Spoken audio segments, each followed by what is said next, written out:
하나님 말씀 같이 보겠습니다. 시편 139편 우리 1절 한 절만 보겠습니다.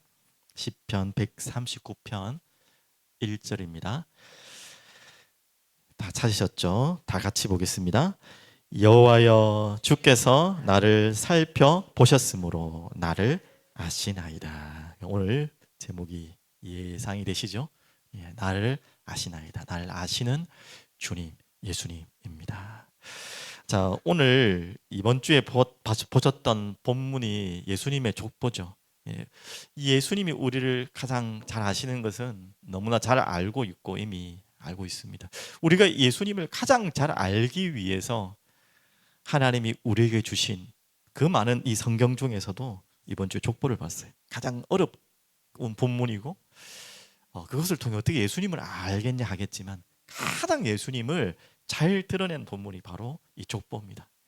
창세기부터 족보들이 쫙 나오는데 그 창세기부터 나오는 족보들의 모든 방향의 끝은 어디에 있죠? 이번 주에 보셨던 예수님의 족보로 다 향해 있어요. 이 족보를 설명하려고 성경에는 많은 족보들이 특히 구약에 많죠. 계속 나와 있습니다. 결국은 그 족보의 끝을, 그 족보의 주인공을 누구로 설명하시기 위해서? 예수님으로 설명하기 위해서 그렇죠. 그래서 아담, 가인, 또 누굽니까? 아벨을 대신한 셋, 그렇죠? 그리고 좀 또 노아, 셈, 야벳이 있는데 셈으로 또 연결되죠. 그리고 셈의 후손을 통해 아브람, 큰 굵직굵직한 족보들이 있습니다. 구약의 모든 족보는 결국은 누구를 향해 있다고요? 예수님, 예수 그리스도를 향해. 맞아요. 너무 정확하게 말했어요. 그래서 오늘 지금 우리 본문은 이번 주 주일 본문은 안 봤지만 누가복음의 이 예수님의 족보는 마태복음과 뭐가 차이가 있다 했죠? 마태복음은 왕족이라는 것을 강조하기 위해서 예수님이 왕족으로 오셨다. 누가복음은 사람으로 우리와 동일하게 오셨다라는 것을 강조하기 오셨죠. 그 가운데서 그래서 마태복음은 누구 족보를 중심으로 쫙쫙 연결되죠? 요셉. 그렇지만 누가복음에는 마리아의 족보를 타고 올라갑니다. 이렇게 거꾸로 돼 있죠. 그래서 결국 어디까지 가기 위해서? 하나님까지 가기 위해서. 하나님까지 가기 전에 바로 누가 있었죠? 아담까지 가잖아요. 그래서 아담, 이 범죄한 이후에 하나님이 주신 창세기 3장 15절 약속이 뭡니까? 여자의 후손이 뱀의 머리를 상하게 하리라. 그 여자. 그래서 누가복음은요, 사람의 후손으로, 여자의 후손으로 창세기 3장 15절을 말하기 위한, 어떻게 보면 그 마리아를 타고 올라가서 족보를 이야기한 겁니다. 그래서 여자의 후손.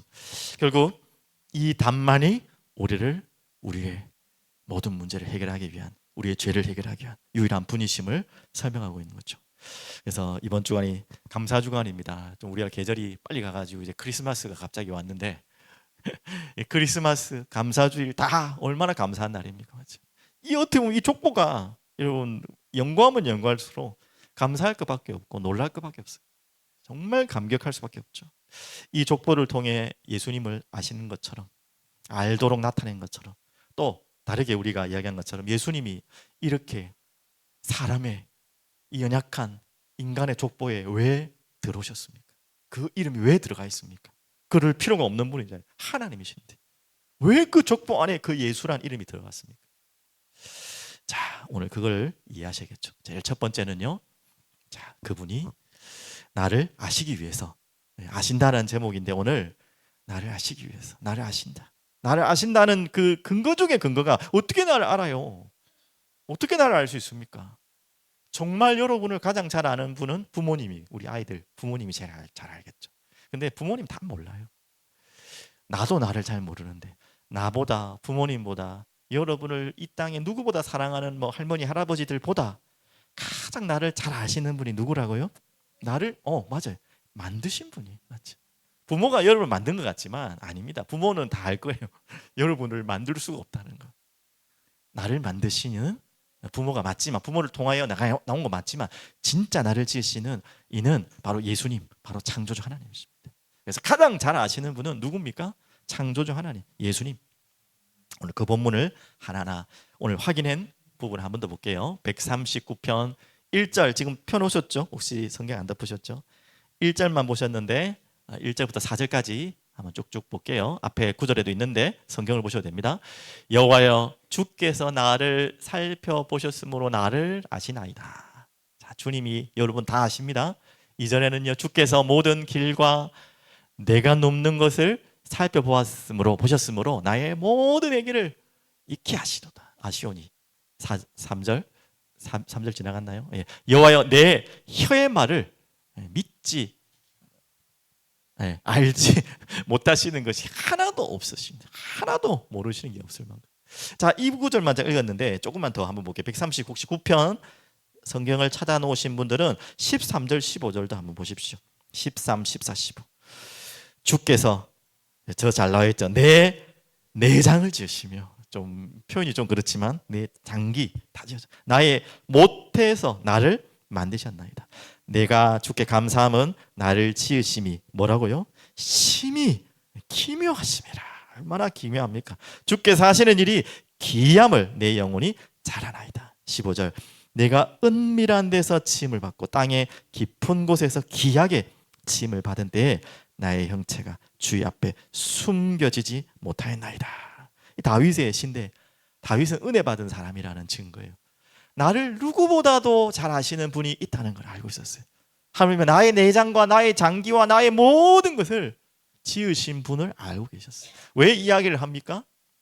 그렇게 나를 아시기 때문에 내가 그분께 나가겠다는 거예요. 나를 가장 알고 계시는 그분께 여러분이 나가길 바랍니다. 그게 다윗의 표현이죠. 조금 이제 다른 부분을 볼게요. 시편 39편 혹시 94편 조금 앞으로 당겨서 한번 보시겠어요? 시편 94편 9절 94편 9절 아주 재미난 본문이 또 있습니다. 지은이는 없지만 이 94편 시편 기자는 이렇게 고백하고 있습니다. 시편 94편 9절 찾으셨습니까? 예, 앞에도 있네요. 귀를 지으시니가 듣지 아니하시랴 눈을 만드시니가 보지 아니하시랴. 귀를 지으시니가 다 듣고 계시고 눈을 만드시니가 다 보고 계신다. 조금 더 능력있게 11절 보십시오. 여호와께서는 사람의 생각이 허무함을 아시느니라. 맞죠? 우리의 마음에는 하나님 없으면 복음이 없으면 모든 것이 공허하고 엉뚱한 길로 가는 우리의 마음을 너무나 잘 아시죠. 그래서 우리는 주님께로 하나님께로 나와야 되는 것입니다. 95편 바로 옆에 있는 6절 7절도 한번 볼게요. 6절 7절. 자, 그래서 우리가 해야 될 중요한 답이죠. 6절 7절 같이 읽겠습니다. 오라 우리가 굽혀 경배하며 우리를 지으신 여호와 앞에 무릎을 꿇자.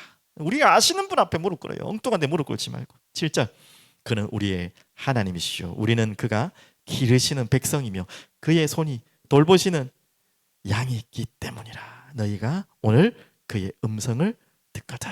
까지 한번 볼게요. 이 하와 연결해서 한 구절 더 보겠습니다. 자, 요한복음 10장 14절 15절 우리는 누구라고 방금 시편 마지막 95편 7절에 말했습니까? 그의 기르는 양이다. 그분 우리의 목자다. 이 표현을 예수님이 직접 하셨죠. 다 같이 볼게요. 나는 선한 목자라. 그분이 직접 말씀하셨습니다. 나는 누구를 안다? 내 양을 알고 돼 있죠. 그러니까 적당히 아는 게 아닙니다. 완전히 아는 거예요. 양도 그래서 나를 아는 것이 이건 교제의 의미도 될 수 있겠죠. 그러면서 15절이 중요합니다. 아는 것으로 끝나는 게 아니에요. 알고 그치려는 게 아니라 아버지께서 나를 아시고 내가 아버지를 아는 것 같이 나는 양을 위하여 목숨을 어떻게 하신다고요? 버리노라. 이것 때문에 아시는 거예요. 그냥 알고 아까 처음에 말했던 것처럼 네 안고 일어서는 거 알고 네 귀, 네 말하는 거 다 안다 그냥 그렇게 아시는 것이 아니라 했죠. 그것이 아시기 위한 목적이 아니라 했죠. 무엇 때문에 아신다는 거죠? 이 말은 사랑한다는 말입니다. 사랑하게 한다는 거예요. 그래서 결국은 어디까지 하시기 위해서? 우리를 위해 목숨을 버리기 위해서. 매달 그 월 1회 목회자 이렇게 세미나가 훈련이라고 해야 되나요? 이게 우리 있는데 거기에 참 목사님 참 은혜 많이 받고 왔는데 우리 목사님이 그 갑자기 이름 생각 김병삼 목사님이라고 이렇게 간증을 하시는데 이 부분을 이야기를 하시더라고요. 그래서 제가 마음에 많이 와닿았는데 자기 목회에 대한 이야기를 하시면서 하나님 앞에 어떻게 용기 있으시기도 하고 중심으로도 이야기하시는 것 같고 진실한 것 같아요. 자신이 그런 간증을 하는데 저도 한번 생각해 봤거든요. 정말 저 말씀처럼 예수님은 양을 위해 진짜 선한 목자로 목숨을 바칠 수 있는 분인데, 또 어떻게 보면 그 목자의 심정을 가진 자가 목회자고 또 저인데, 목사님 그렇게 이야기하시더라고요. 자기는 그럴 마음이 있다는 거예요. 양을 위해서, 자기의 성도님들을 위해서. 그래서 예를 들어서 이야기하더라고요. 지금 이 예배당에 불이 났다, 예를 들면요. 근데 이제 정말 살려야 된다, 우리 성도님도 살려야 된다. 그런데 내가 죽으면 이 성도님 다 살 수 있다. 그럼 자기는 그럴 수 있다는 거예요. 예. 근데 뭐 거짓말 안 같아요. 진짜 진실하게 그렇게 이야기하셔서 저도 한번 상상을 해봤습니다. 그럴 일 절대 일어나면 안 되고 일 안 하겠지만, 사랑의 연교에 무슨 이렇게 불이 나가 뭐 문제가 생겼다, 세월호 생각도 나기도 하죠, 맞죠? 그 세월호 선자가 먼저 도망갔지만 마지막까지 우리 모든 성도님들이 안전하게 뭔가 살 수 있는 길을 하고 마지막까지 내가 남아 있을 수 있을 것인가. 마음은 굴뚝 같은데 현실에 그렇게 당하면 저도 그렇게 될까라는 질문이 드려집니다. 그리고 또 반대로 말하면 그렇게 되기를 소원하게 되더라고요. 맞죠? 참 쉬운 이야기는 아닌 것 같아요. 웃으면서 할 얘기는 아니지만. 근데 오늘 무슨 말씀입니까? 예수님은 우리의 선한 목자가 되셔서 그 양을 위해서 기꺼이 목숨을 버리고 그렇게 오셨죠. 그것 때문에 또 오셨고, 맞죠? 그래서 예수님이 우리를 아신다는 표현은, 여기에서 아신다는 표현은 니 뭐 알고 뭐 알고 이렇게 하는 게 아니고요. 안다는 표현에는 또 어떤 표현이 있다고요? 너를 죽을 만큼 사랑한다는 거예요. 그렇게 안다는 거예요. 그래서 안다는 단어가 우리나라 단어에서는 참 부족하죠, 표현하기가. 자주 표현하지만 이 원어에서는 야다라는 표현이죠. 안다는 표현이. 그냥 너와 나의 아는 지식의 정보를 공유하는 아는 정도가 아니라 너의 모든 것을 부부가 아는 것처럼. 그래, 안다는 말은 사랑한다는 말이 전제되어 있는 거죠. 그렇게 안다. 그래서 저기 안다는 표현에는 어떤 표현이 담겨 있다고요? 너를 죽을 만큼 사랑하고 죽을 수 있다는, 그렇게 안다는 표현. 그래서 나를 그렇게 지으시니가 나를 알고 계십니다. 여러분 그걸 한순간도 어떤 순간에도 잊어버리지 마십시오. 그걸 꼭 여러분도 아셔야 돼요. 맞죠? 그리고 한 가지 더 말씀드리면, 나를 지으시기 때문에 아시고 또 무엇이죠? 나와 같이 오시니. 이것도 표현이 제 국어적인 능력으로 이것밖에 표현을 못했는데 이해하셨습니다. 나와 같이라는 말은 사람과 같이, 사람과 같이 오셨다, 사람으로 오셨다, 이 표현을 조금 돌려서 표현해봤습니다. 나를 아시고 나를 지으시기 때문에 아시지만 또 나처럼 오셨어요. 이유가 뭐라고요? 결국은 죽기 위해서 오셨지만 그 이전에 나를 더 아시기를 원해서. 이것도 정확한 표현은 아니지만 충분히 이해할 수 있는 표현이죠. 어떻게 아시기를 원하십니까? 자, 빌립보서 2장 6절부터 한번 한 구절 한 구절 다 준비되어 있을 건데요. 한번 보겠습니다. 한번 보겠습니다. 그는 근본 하나님의 본체시나 하나님과 동등됨을 취할 것으로 여기지 아니하시고, 7절입니다. 오히려 자기를 비워 종의 형체를 가지사, 여기 나와 있죠. 사람들과 같이 되셨고 나와 같이 되셨다는 거예요. 우리도 사람이듯이. 그렇게 되실 필요가 없는 분이 종의 형체를 가지시고 사람들과 같이 되셨다, 나와 같이 오셨다는 거예요. 그 이유가 다 아시다시피 사람의 모양으로 또 나타나셨어요. 자기를 낮추시고 죽기까지 복종하시고 오셨으니 곧 십자가에 죽으심이라. 이것 때문에 사람같이 나와 같은 모습으로 이 땅에 오신 것입니다. 자, 이 이유를 조금 더 설명해 놓은 구절이 이 구절이었죠. 4장 15절. 다 같이 한번 읽어볼까요? 우리에게 있는 대제사장 우리의 연약함을 동정하지 못하실 이가 아니요. 분명히 나오죠. 왜 동정하지 못하실 리가 아닙니까? 아까 말했듯이 우리와 같이 오셨어요. 또 우리와 같은 모양으로 오셨어요. 가짜가 아니라 진짜로 오셨어요. 그리고 죽기까지 복종하시고 십자가에 죽으셨어요. 모든 고통과 고난을 다 당하셨어요. 그래서 동정하지 못하실 리가 아니라는 거예요. 다 이해하신다는 거예요. 다 아신다는 거예요. 모든 일이 똑같이 나왔죠. 우리가 똑같이. 이 똑같이라는 말은 고통의 똑같은 말을 말한 것이 아닙니다. 우리처럼 이 연약한 모습을 다 알고 계신다는 거예요. 시험을 받으시노되 죄는 없으신 분으로 죄는 짓지 않으셨지만 우리가 당하는 시험, 고통, 고난을 다 겪어보셨어요. 그래서 우리가 어떤 어려움을 당하는지 다 알고 계세요. 여러분 진짜 그 주님 앞에 나오는 거예요. 지으실 뿐만 아니라 나와 같이 나처럼 오신, 그래서 나를 더 알고 계시고 나를 더 공감하고 나와 같이 이 지금 어려움을 같이 직접 당해보시려고 오신 거예요. 그러실 필요가 없는 분이에요. 17절입니다. 그러므로 그가 범사의 형제들과 여기도 같이 되심이 마땅하도다. 이는 하나님의 일에 자비하고 신실한 대제사장이 되어 이제 백성의 죄를 속량하려 하심이라. 우리 같이 오신 이유죠. 그리고 18절 그가 시험을 받아 고난을 당하셨은지요. 이 이유가 있습니다. 나와 같이 시험 받는 자들을 능히 도우실 수 있느니라. 이 이야기는 그냥 뭐 하나님이니까 당연히 도울 수 있지, 그런 의미하고 조금 더 깊이 이해하셔야겠죠. 시험을 직접 당해보셨기 때문에, 그 고통을 다 당해보셨기 때문에 남일처럼 도와주시는 것이 아니라 내가 그 고통을 다 알고 다 공감하면서 너의 고통을 도와주겠다는 거예요. 그렇게 예수님은 여러분을 아시고 그렇게 더 아시기를 원하시고 우리와 같이 사랑과 같이 오신 것입니다. 그리고 한 구절만 더 보시면요, 이제 오늘 안 봤지만 마태복음 넘어가 버렸네요. 예.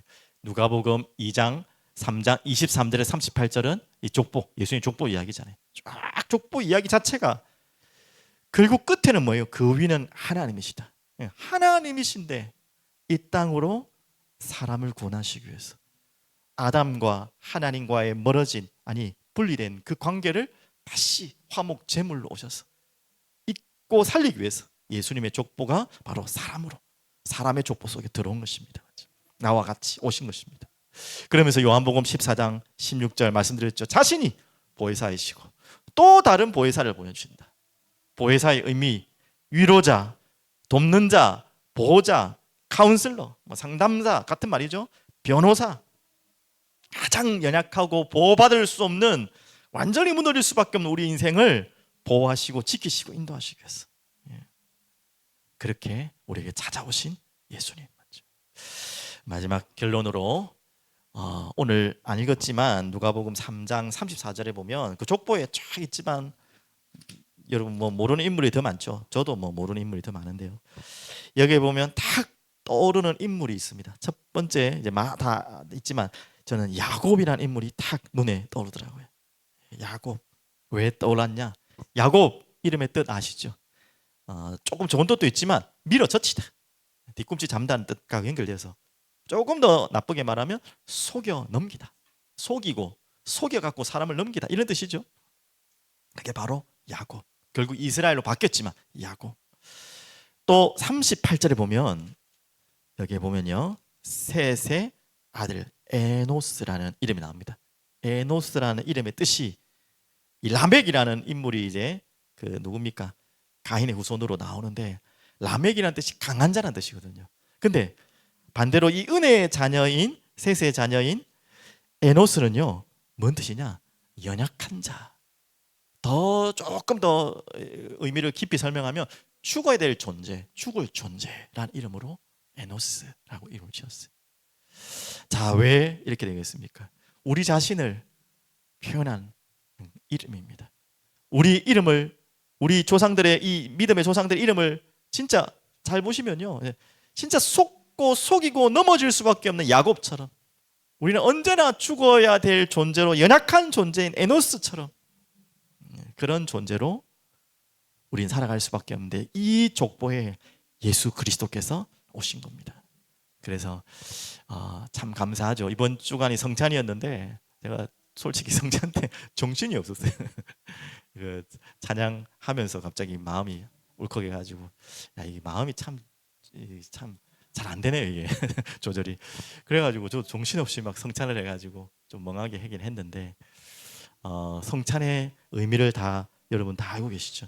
조금 다른 의미로 이야기하면 같은 의미지만 성찬은요, 바로 떡과 포도주를 마시는데 예수님의 살과 피를 마시는 거잖아요, 맞죠? 그래서 예수님과 함께 예수님과 같이, 예수님과 한 몸 연합이 되는 것입니다. 이 야곱 같은 이런 인생이 에노스와 같이 죽을 수밖에 없는 연약한 존재인 우리들에게 예수님이 한 몸 되시는 사건이 바로 맞죠? 이게 성찬신의 의미를 기억하는 것입니다.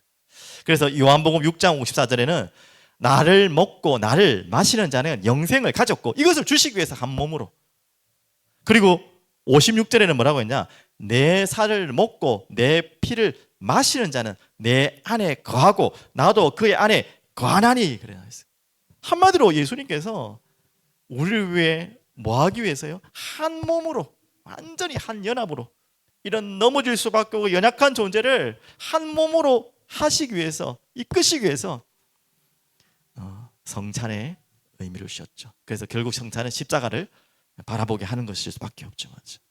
그래서 오늘 결론은 이것입니다. 우리는 야곱같이, 에노스와 같이 정말 뭐 감당하지 못할 악한 자고, 또한 에노스처럼 죽어야 될 존재지만 그 예수님이 우리에게 찾아오셔서, 이 우리의 족보에, 사람의 족보에 찾아오셔서 또 거꾸로 역으로 말하면 우리를 그 예수님의 족보 속으로 끌어들어오기 위해서, 끌고 들어오기 위해서 자신의 피를 쏟으시고 자신의 몸을 찢으시면서 한 몸으로 우리를 하기를 원하세요. 적당하게 그냥 옆에 있는 너가 한 몸으로, 그래서 나를 마시라, 나를 먹어라, 이렇게 얘기하신 것입니다. 오늘 이 은혜 속에 들어온 여러분인 것을 믿으시고 언제나 주님이 나와 한 몸으로 함께 계심을, 또 그분 앞에 나아가는 여러분 되시기를 간절히 축복드리겠습니다. 잠시 기도하겠습니다. 전능하신 하나님 아버지, 감사와 찬양을 드립니다. 오늘도 주님 앞에 나와 주님께 예배하며 주님께 찬양합니다. 주님과 우리를 한 몸으로 삼으시고 그 은혜로 구원받게 하신 주님, 이제는 나를 지으신 그 주님이, 나를 아시는 그 주님이 나와 같이 되셨고 나를 더욱 알기를 원하시오니 연약하고 또 이 더러운 또 사악한 우리들을 건지시기 위해서 예수님께서 죽으셨어요. 이제 그 주님 앞에 우리가 온전히 우리의 마음을 열고 나아갈 수 있도록 은혜를 베풀어 주시옵소서. 감사드립니다. 살아계신 주 예수 그리스도 이름으로 기도합니다. 아멘.